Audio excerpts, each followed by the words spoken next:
back to Our Issues Milwaukee. I'm your host, Andrea Williams. If you're just joining us, we've been discussing race and race relations with Milwaukee County Executive Chris Abele, who recently proclaimed racism as a public health crisis in Milwaukee County.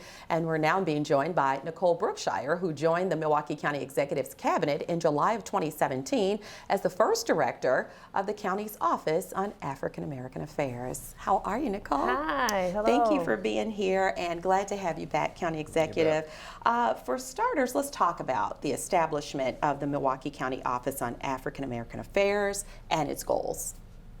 Sure thing. The office was created in 2016. As you mentioned, I came aboard in July of 17.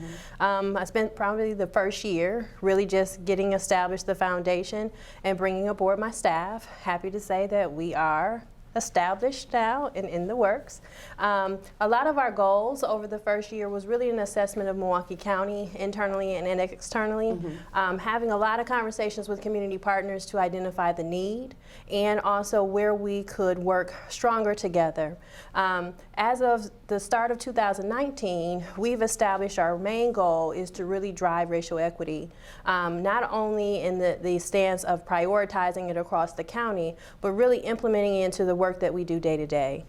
So we've launched racial equity training, starting with our leadership group, and we've also recently, in March of this year, started our second phase, which is racial equity ambassadors, really looking across all Milwaukee County departments, and right now roughly almost 70 employees are working in a small program segment to really get acclimated to racial equity training, but also to help support us with capacity, to drive the internal processes of how do we change our culture, how do we look for where we may have gaps, and coming together to draw solutions. Wow, and that's pretty amazing. I know that we had Khalif Rainey here, who is now an alder person, but at the time he was working under the county, and he was big on seeing this come to fruition. So when you were working on putting this together, really what was it that you wanted to accomplish across the board as far as having residents and citizens being able to come to this office? Sure. Well, as you said, then Supervisor Rainey was the author of the resolution that created at the county the office. And when that was created, my approach, as with any department, is okay, well, let's make sure this is real, that it has traction, that it has results. Obviously, the first task there was get great leadership. And just to be clear, when you're hired as the first director for the Office of African American Affairs, there's a little bit of pressure. Just like, a little, right? No biggie, but here's all the stuff you got to fix. Only 250. Yeah, but we had a big group, and everybody agreed on Nicole. Nicole has put together, as she said, a great staff. But more broadly, the buy-in that has been created so far, and it just grows at the county, is Nicole. I mean, the race equity training, we go through all these classes, and there's a lot, I didn't know. There was things, I sort of had a sense for, but the same thing, I had no idea the extent of, some of the history, some of the policies. But the race ambassador program is to make sure that, look, we're doing these 4-hour trainings, and we're trying to add this to every part of the county, so it recurs, so every employee eventually is going to go through this. But you want to make sure that when you're not in a training that nobody forgets the issue, and the idea is volunteers and applicants from all over the county, and I know you've got a ton of, more applicants than we could take, which speaks to, people really want to make this real. And the idea is they go back to whatever office, whether transit, disability services, mental health, parks, you name it, and make sure, even if people might be forgetting, that hey, every decision we make is an opportunity to move the needle the right way, and let's make sure we do. On race equity. Wow. So you did talk, Nicole, about your racial equity ambassador program, which is what you've just alluded to. So you're going to be training more than 5,500 employees in racial equity, is that correct? Correct. Wow. So we started with leadership in the fall of 18. To date, we've had about 160 leaders. So that would be our cabinet, department directors, some of our elected offices, as well as 1 or 2 levels down in management. Just recently this week, we launched manager training. So we have roughly a population between 500 to 700 managers that will go through training until the end of the year to receive even more racial equity, to really know about the day-to-day. How do we drive racial equity when we do hiring or make promotion decisions?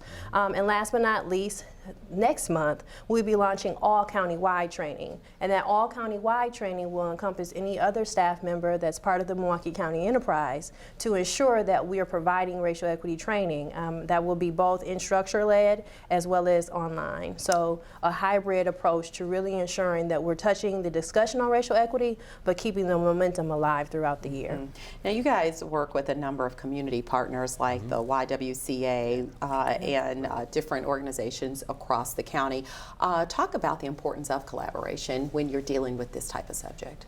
In my experience, and just having the difficult conversation to talk about race and racism, often if it's coming from in the facilitation mode of a direct employee or staff member or colleague, it's more easier to shut down and turn it off. When you have a third party coming into that space and really using their level of experience and expertise on the matter, and then you also come with multiple facilitators of different races, you help the level of engagement stay top of mind and finding different mechanisms to really ensure that if there is a sensitive topic or something that's uncomfortable, that you're utilizing the facilitator so it's not pretty much staying in-house. You have a way of expressing it, but in a safe space. Good point. So if you would, County Executive, kind of give us your thoughts on what this office has been able to accomplish over the last 2 years. Well, first, an awful lot of discussions now in a way that never happened before involve race equity.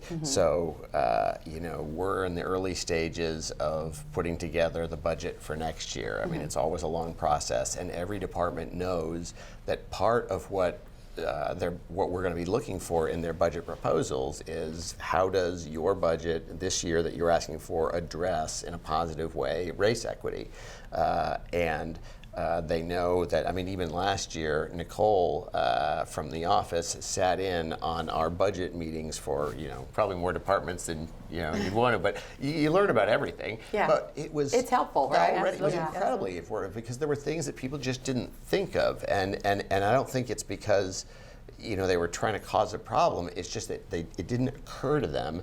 And it's also, they don't have that perspective. And, you know, so adding a perspective only benefits all of us. I mean, the point about partners, and Nicole's been great about engaging so many different groups, but the biggest reason to do it is this challenge is a lot bigger than just the county. Absolutely. I mean, this isn't a county problem, a city problem. This is an everybody problem, and it's going to take everybody to fix it. And one of the things that's impressed me the most is how you've been able to bring in other municipalities, school districts. You know, I mean, Nicole's made clear to a whole lot of other potential partners, look, we're doing this training. We've got these great people in. If you want to come in with us, have the same conversations, please do. And I mean, it's been amazing to me and very heartening to see, like I said, superintendents from other school districts, from other municipalities, all meeting together and saying, okay, let's start with call out the reality here, but what can we do about it? And like, let's make that commitment. And that has just been, it's been great to see. Yeah, I mean, I promise I am so excited just to hear that all these things are taking place, all these things are being talked about because it's so needed. Absolutely. And like I said, for so long, we talk about being the most segregated city. We talk about it being the worst place to raise a black child. We talk about having the most impoverished and imprisoned zip code. These are not things anybody's proud of. So to see people changing the narrative right before your eyes, and these are the first steps, it is, I think it's refreshing, like I said early on. Nicole, we talked about the fact that you pretty much have set the blueprint of how this office is going to go about doing things, and I'm interested in knowing, what are you most proud of up to this point? I would probably say really launching racial equity and the vision of what Milwaukee County wants to continue to prioritize. Even though right now we're really concentrating internally and bringing in external partners to help have that voice, I think my second proudest moment will be when we can touch those other municipalities that incorporate Milwaukee County to really get that firm commitment that we're going to sustain racial equity, and we're driving that for the greater good of our area, of our county. And your office does have its own website. It does. And people are able to call you if they have questions about what in particular? If they have questions about what our strategic plan is, what are our next steps, they can definitely feel free to contact. If they're having a challenge in finding the best way to navigate through the government structure, and they would like support or recommendation of kind of who should they contact first or second, that's another option as well. One thing we also love to help highlight is if there are things going on in the community and they want to bring awareness to them, we're happy to share that across our channels. But last and most importantly, we often sometimes are not the greatest at highlighting when we have great work being done in our community. And we want to make sure that we lead that torch by making sure we can highlight it, bringing electeds in or other supportive partners to really embrace what is going on in Milwaukee, to your point, and driving the positivity that happens in our community instead of the other. Yeah, it's like there's got to be a balance, right? Absolutely. And there are a lot of great things happening, amazing. and just as sometimes they get overshadowed by the negative, and so that's why I said it's all a breath of fresh air. The phone number at the office on African American Affairs, 414-278-7979, okay? And they can just go to county.milwaukee.gov to kind of link in to everything that we've talked about today, correct? Absolutely. Okay, so collectively, as we kind of wrap things up here, you guys have talked about how you had this press conference and you had some county supervisors who were there. How are you working across the lines with other elected officials on really dealing with all of the things that the Office on African American Affairs has pinpointed? Well, I know one thing, the City Council at the City of Milwaukee has a resolution. I don't know if have they introduced it yet? But essentially, it would do the same thing for the city. Also, declare racism as a public health crisis. We've shared the same model with the MPS school board, and I've heard from Marcelia that they're interested in pushing that. And as Nicole said, when you've got other mayors and village presidents, from the other municipalities in the county, and you've got superintendents of public schools saying, hey, we want to learn, help us. I mean, just that alone, that they're coming to us as a resources. Yeah. Well, I thank you both for coming by and sharing all of this outstanding information. And I just want to remind our viewers at home, when they go to your website, they can find out more about Milwaukee County Free Days. That's a big deal, right? Well, thank you both for being here. A huge thank you to Milwaukee County Executive Chris Abele, who is running for re-election in 2020, and Nicole Brookshire, who serves as the director of the Milwaukee County Office on African American Affairs. Again, go to milwaukee.county.gov. That is going to do it for today's show. I'm your host, Andrea Williams. As always, thank you for watching, and I hope you join us again next week as we take another look at our issues in Milwaukee. Have a great day.